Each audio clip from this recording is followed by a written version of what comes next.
if anybody was at Stations of the Cross and we did doodle prayers, I kind of did my notes for my testimony kind of like a doodle prayer. And I don't even know if I'm going to know what it means. So we'll see. So I'm not sure, honestly, if anybody in here really knows a whole lot about me. Is there anybody who feels like they know a whole lot about me? Perfect. All right. Well, tonight's the night. I'm going to try to share a little bit about myself and how I got to where I am right now. As you know, in January, the church had me come on full-time as the Minister of Children, Youth, and Families. And it has been a wonderful year so far, and the 9 years has been awesome. But where did all of that start? Like, how did I get here? Did I always know I wanted to be in ministry, or, you know, how did this happen? So when I'm a native Floridian. Anybody native? Awesome. Yep, so I'm a native Floridian. I was born in Jupiter, Florida. I was born to very humble beginnings. My mom and dad they got married right out of high school. My dad was a police officer. My mom worked for Pratt & Whitney, and they lived in a mobile home on the campus of Jupiter High School. My dad was security for the school.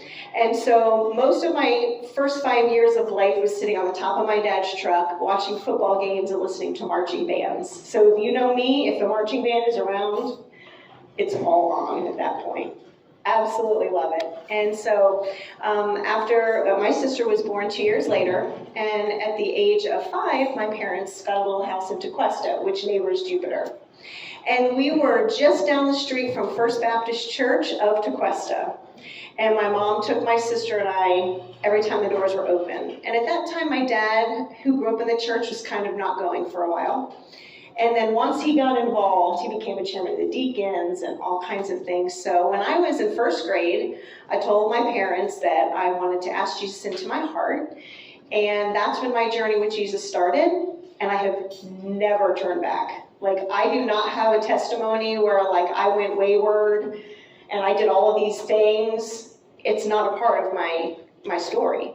And when I came to First Baptist, Lance Fancher asked me to share my testimony, and I was like, I don't have one. And he's like, what do you mean you don't have one? I'm like, I didn't do any bad things. Like, I don't have a big story. He says, no, everybody has a story. So at the age of 6, I accepted Jesus. And at the age of 11 there at First Baptist Church of Tequesta, I was baptized with my dad and my sister.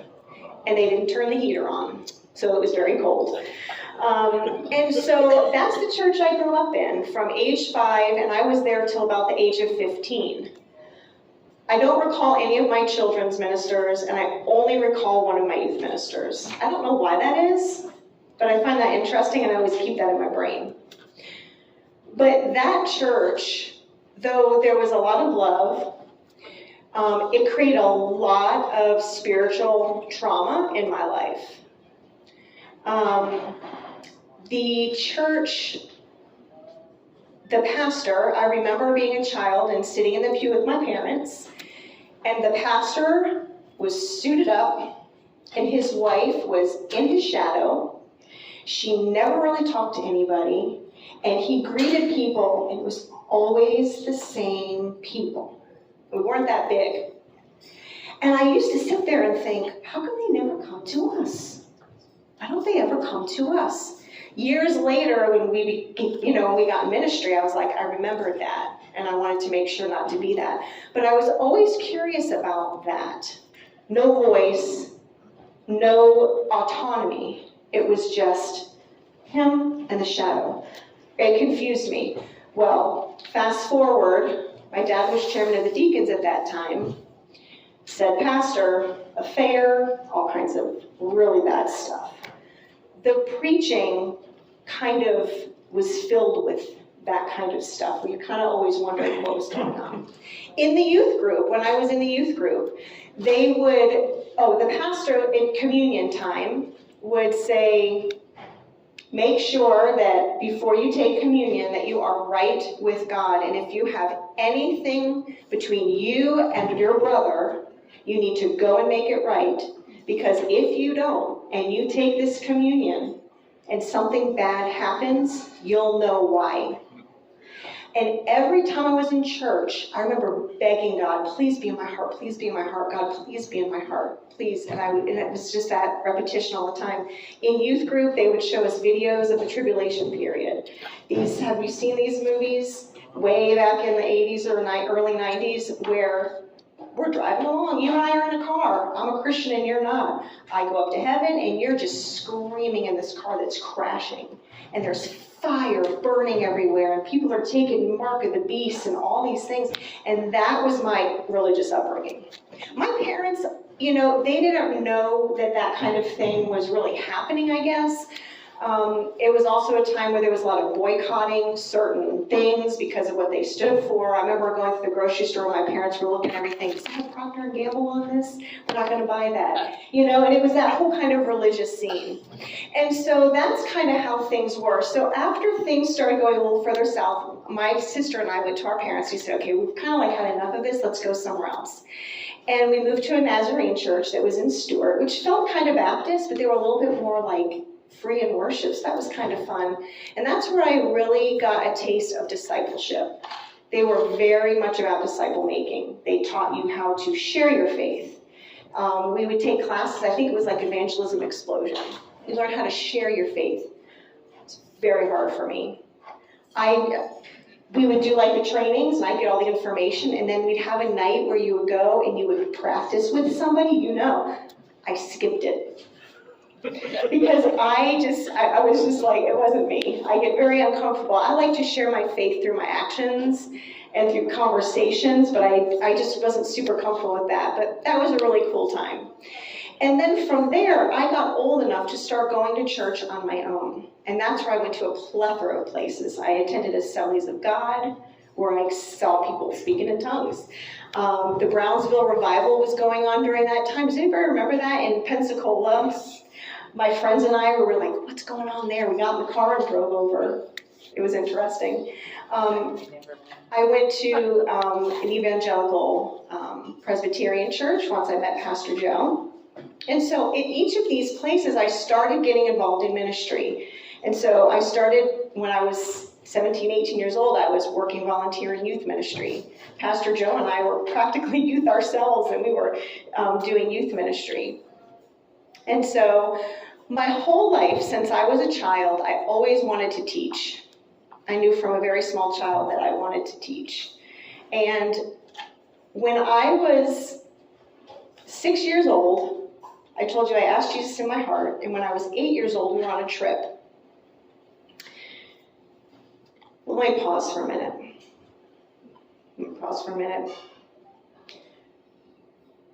I thought that God had called me to ministry, and I finally recognized it around 2018.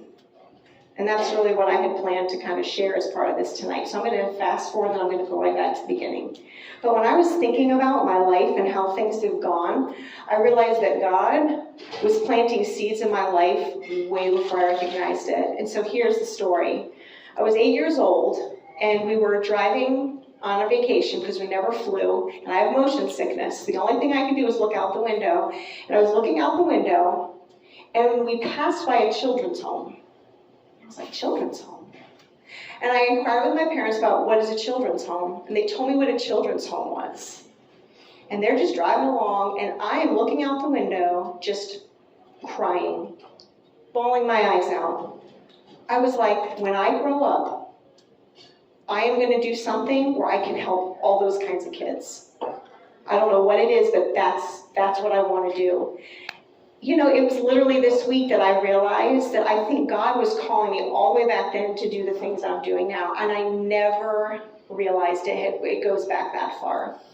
And from then, I always had a passion for that kind of thing, and I wanted to be a teacher since I was a kid. Graduated from high school, went straight to college, hated college because I just wanted to teach, and got out of college and taught in Atlanta. And when I first started teaching, I taught on the north end of the county, which was more affluent. and you wanted for nothing. I mean, if it was a holiday, the parents came in and they ran the show. All the parties, all the everything. It was really neat. But it was also, I worked in a multicultural school. So it was a great experience for me. My first year, I had 3 autistic students. I had 1 student who had just come from Mexico, 0 English, 3 who had just come from the International Center, who barely spoke English, and then a mixture of Asian and white and all kinds of other things. So it was really something to go straight from college into this scene of children who are looking at you like, help me, you know, and teach me. And I was only 23, you know, with no classroom experience. With every day and every year that I taught in public school in Atlanta, my passion just continued to grow and grow and grow. By my second year of teaching, I adopted this phrase, loving what I do. And if you've ever received an email from me, I still use that phrase, loving what I do. Because God has always put me in places to do things that I absolutely love. And I feel like He just planted and birthed all that inside of me. Teaching in Atlanta, on the north end of the county, as I mentioned, was easier. We bought a house, we moved to the south end of the county, where I taught in all black schools for 10 years. And those children and that experience changed my life in a way that I cannot even express. When you are the only white person in a school, or maybe there's 2 white people in your school, it is an opportunity to have people, you know, judge you or, you know, point you out or whatever. And what I experienced there was great love and grace. And it was really amazing to be able to come alongside of families and learn about what their life was like at this area of the town. If it was winter and the heat was out, and our school called to get help, there was no help to be found. The parents were too busy to call the news like the parents on the north end did. And so we would sit in the classrooms just shivering and with coats and stuff. I didn't think stuff like that actually really existed. You know what I mean? I didn't grow up not having those kinds of things. And so it was very, very eye-opening for me. And it just opened up passions in my heart to see people in different ways and to see what it is in my life that creates barriers, as I was mentioning in the prayer before, these barriers or these walls that keep us from joining people where they are. And so my 10 years there were absolutely phenomenal. People would say things to me like, how do you do that? My grandmother was so perplexed that I was going to teach in a public school. She said, you went to private school your whole life, and you're going to teach in public school? And she was so proud of me. She wasn't like, it wasn't because she didn't want me to do that. She just couldn't believe that I would choose to go into this area that, you know, was so different than what I was used to. So I did my 15 years of teaching in Atlanta that really, really shaped my heart. And I wanted to be home with my children during all that time. From the time Haley was born in 2004, I wanted to be home. And I never got that opportunity. I was putting in pastoring through seminary. So I didn't get the opportunity to stay home. But the thing that kept me there, besides their faces and being there for the children and the families that I was able to minister to, was God would repeatedly tell me that your kids are okay, these kids need you, and this is your ministry. And so I really saw my time in the school system as ministry, because as I mentioned before, when I was at that church with the evangelism explosion, my comfort level is not to go knock on a door or to kind of approach and be like, if you die today, are you going to heaven? Like, it's just not my way. So every day that I set foot on those campuses and in those classrooms with the children, I was trying to be Christ to them without saying it. So what did that look like? Well, that meant that I was prepared. Every time I set foot on campus, I was prepared. I could not fly by the seat of my pants. I needed to make sure I had the best things ready for them. What did that look like? Arriving early so that I had time to calm and get through the traffic, to bring them into the classroom and be a presence for them that they needed. I think the one thing that my students have the hardest time adjusting with me is that I do not yell.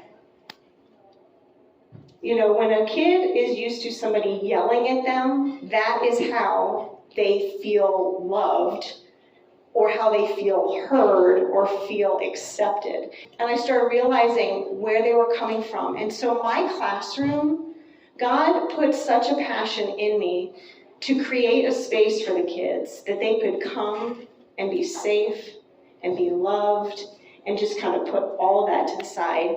And I grew as a person, and my faith grew, and it was really an incredible time. So then it came time for us to move here during that time I was also working as a part-time children's minister at our previous church. And when that happened, the church had come to me and said, you know, we got these kids and our person is leaving. Would you want to, you know, take that over? And I was like, I don't know. And so I eventually agreed to it. They're like, you know, we want to pay you a little. I'm like, no, you don't need to pay me. I mean, I'm just teaching kids. That's what I do. I teach kids. No, we're going to pay you. You know, you're doing the work and things like that. And so I was able to use my gifts from teaching in ministry, and I had never really had the opportunity to do that. And it wasn't long after that my church was like, there were people coming up to me, you should get ordained. You know, oh, you have a calling. I was like, I'm a teacher. I'm an educator. I am not a minister. I'm just teaching kids. And they saw something that I did not see. And we were at the church for, 12 years? And so I think I was doing that for probably 6 or 7 years. And people would bring it up again. You should get ordained. I'm a teacher. I don't need to do that.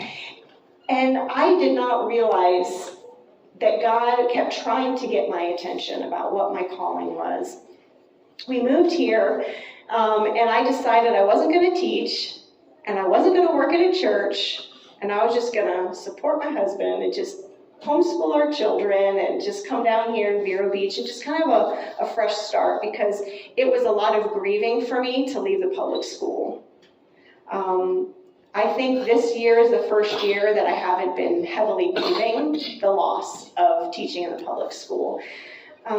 There's just something about being able to help kids who don't have all the things that they need, and that's why I wanted to be there. And I said, I don't want to be in a private Christian setting, period. God, I don't want to. These people, they don't need me. Those kids don't need me. And I have told God that so many times. Yet he kept calling me into the church. So we moved here, and I didn't work at the church. I didn't work in the schools. And then I started subbing, and it was so great, and I loved it. And kind of got that fixed. Every school I go to, we have openings. You want to work here? No, I'm not going to work. Megan, Michael, and Patty's daughter were calling me, we need teachers, can you please come? No, I'm not working. I'm not working here. I am on hiatus. This is wonderful. I'm at the beach. I am home free. And when we came here, there were not a lot of children at the church. And, there were a few. And then the church decided they were going to look for an intern. And I remember them asking, do you want to do it? Nope. Go find your intern. Please go find your intern. And so they did. The church found an intern, and the intern lasted 1 month. And what do you think happened then? Hey, Kristina. We know you used to do this. Do you want to work with the kids? Nope. Came up again. No. I could feel it in my heart that God was telling me to do it, and I am like, no. That's not what I came here for. This is a big church. There are a lot of people. Pastor Joe cannot say hello to all of those people every Sunday. I need to be able to say hello to every person because I don't want to be that pastor's wife hiding in his shadow without a voice. I want to do ministry, but I don't want to be responsible. So they kept kind of pecking at me, and I said, okay, fine. Post the job on whatever sites you can that have places for churches to hire people. Put it out there and see if you can find someone. Go around the church and ask people who are already here, who might have expertise, and see if anybody wants to do it. And so they did. And everybody said no, and nobody applied. And so then those conversations started again. Well, how could I look at those kids knowing that I had this gift and that I've done this and say no? And so little by little, I started working with the kids, always reluctant, always being like, did you find somebody? Are you going to find somebody? And over time, God really got my attention. Like I said, it took 2 years here. And about 2018 is when I really, finally recognized God's call on my life to be a part of what He's doing in the world through our children and our youth and through the church as a whole. And it has not been an easy journey at all. You know a lot of women in ministry? Do you know a lot of women in ministry? Probably not. It's tough. It's not easy. It has been a hard journey, just like it was teaching. You know, I pull out all the beautiful parts of teaching. The kids and the families were great, but the people I worked with, that's where the struggle was. And way back in Atlanta when I was having troubles, God was preparing me for the future, because it will always be a struggle when you are working in ministry, and things like that will always be hard. What I found out in Atlanta is that if you love what you do and you have a passion for what you do, sometimes people are threatened by that kind of presence. And if you know me, you know I love what I do. I absolutely love what I do here at the church and with these children. And some of the things that God has put on my heart lately that are a huge passion is intergenerational worship. Us having all of our kids together, our adults together, and children together. I was talking to Pat today before she left to go up on her trip, and she said, you know what? I am so excited about this Mission Vacation Bible School thing. She said, it is so neat to see the children and the youth and the adults all in one place, working together. And she said, do you remember when you first brought that idea up? And I said, I do. And she said, it wasn't easy for you, was it? And I said, nope, it wasn't. But God is so faithful, and I'm so grateful to be in a church where we can grow together and we can work together, and that we all have an opportunity to use our gifts and our talents for Christ all together.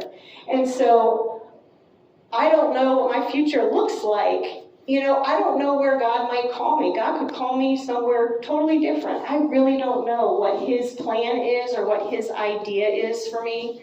But I do know that this week, realizing that God was preparing me to help children and youth for my whole life, all the way back when I was 8, is really amazing to me. And so I wonder about you with your call, like you sit here too. Like we all have a call to ministry. I love the philosophy and the idea that we are all ministers for Christ, because to do ministry means that you are helping others move forward in their relationship with Christ. And isn't that what we're all called to do? And so that's the philosophy that I take. So, yeah, my title says Minister of Children, Youth, and Families, and I appreciate that title because I know that God has called me to something amazing. But I also appreciate it because it allows me to remind others that they're ministers as well.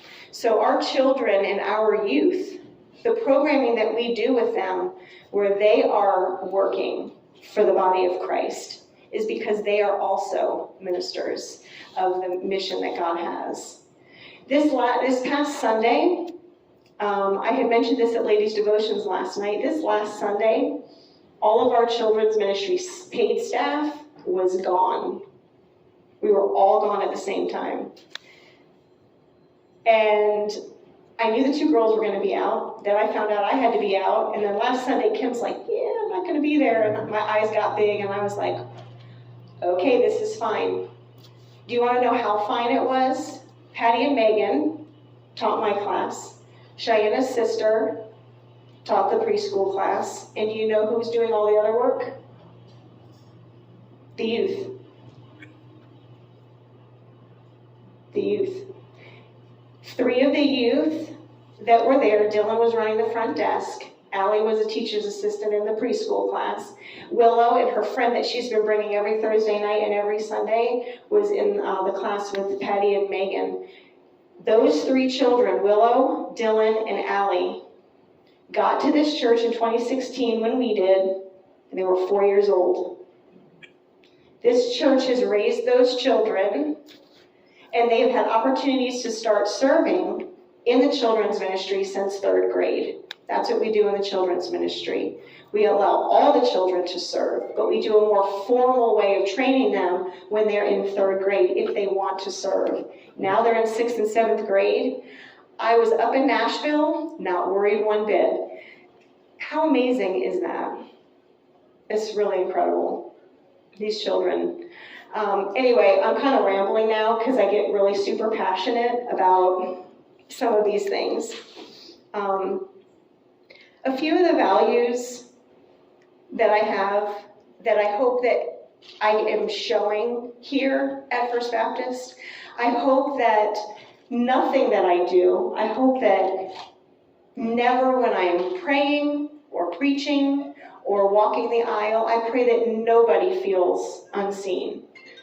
Because I'm working, sometimes I do have to pass people, and every time I have to pass somebody, I always feel like, am I being that person, that preacher's wife? I don't want to be that. I hope people recognize that when I'm on campus, I'm working. I'm doing what God has called me to do, and sometimes I can't always stop and speak to everybody. But I hope that people see my passion for intergenerational ministry. I hope that people see my passion for making disciples, regardless of what age that is. I hope that people can see my passion for missions and the need for us to get off the campus and to do things together, to walk the beach, to go to Little Birthday Angels, and do these things with our children all the way through our adults. I hope that people see my WWJD. Do you remember what that is? The What Would Jesus Do? I hope that people see the What Would Jesus Do is part of my ministry, because everything and every person that I come in contact with, I always think to myself, what would Jesus do? Because when you're in ministry, or when you're in a church, or when you are a follower of Christ, you're going to always meet people that are different than you, who have different ideas than you, have different philosophies than you, who read the Bible differently than you. And that's totally fine. What's not fine is when we let those things become barriers and walls that separate. And that's one of my passions, is removing barriers. I want to remove barriers between myself and others. I want to remove barriers between one idea of thinking and another. I want to remove barriers from the things that are trying to grab our children and our youth, and have a What Would Jesus Do ministry. The other thing that I'm super passionate about when it all comes down to it is Jesus, when he was on earth and he was asked, what are the greatest commandments? And he said, love God with all your heart, soul, mind, and strength, and love your neighbor as yourself. We can talk all day about theology. We can talk all day about translation. We can talk all day about what's right and what's wrong. But at the end of the day, loving God, loving self, and loving others with that What Would Jesus Do mentality can take away all of those barriers so that we can be on mission for God all together. And so that's kind of me. That's kind of my passions. With children's ministry, I try to make sure that our children are not coming out with spiritual trauma. You know, those kinds of where they question their faith, where they don't know if they're saved. And so through our conversations and through all the different activities and things that we do, just ensuring those children that they are free in Christ. And if you're asking me, I don't know if I really believe in Jesus, I think I do.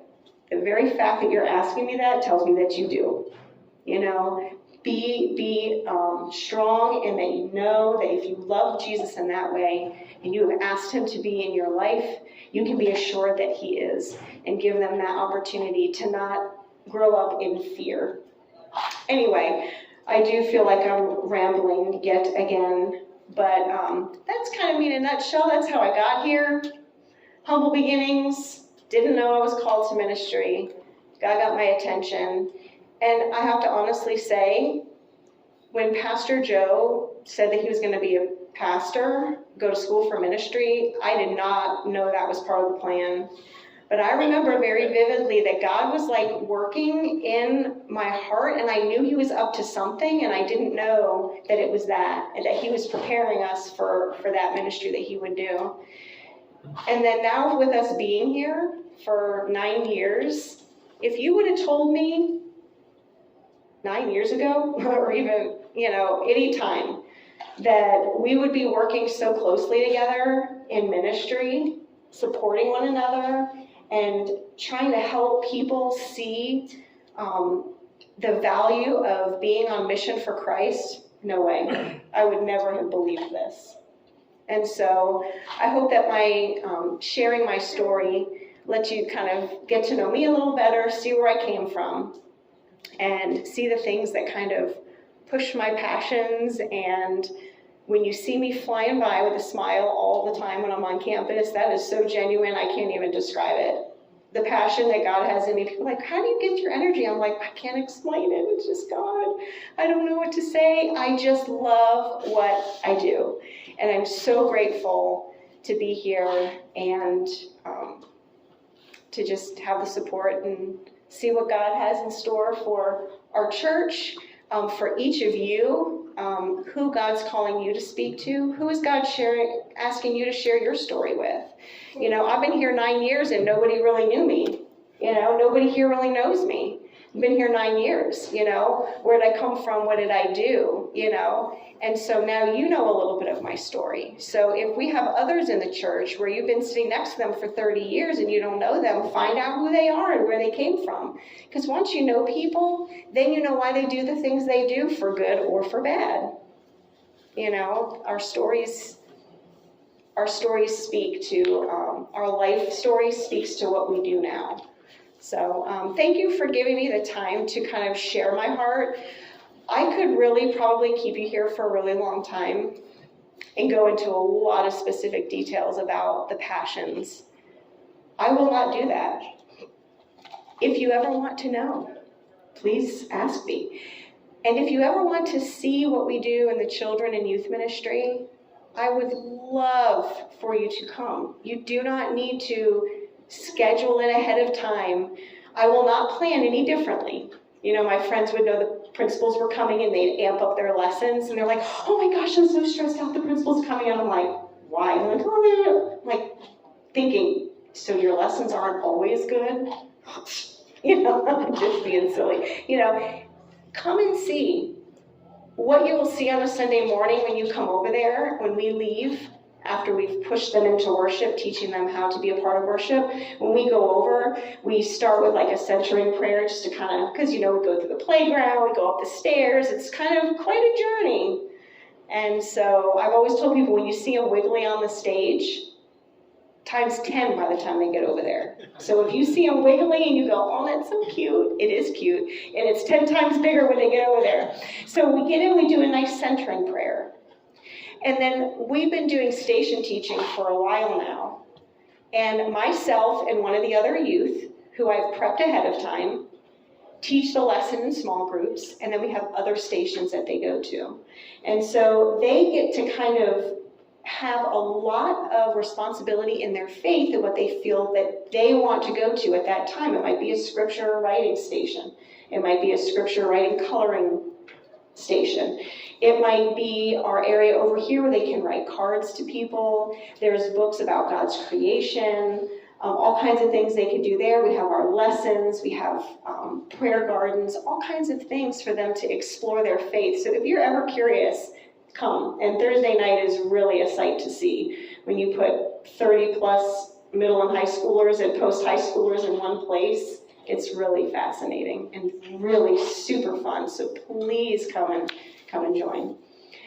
Are there any questions about anything? I know I said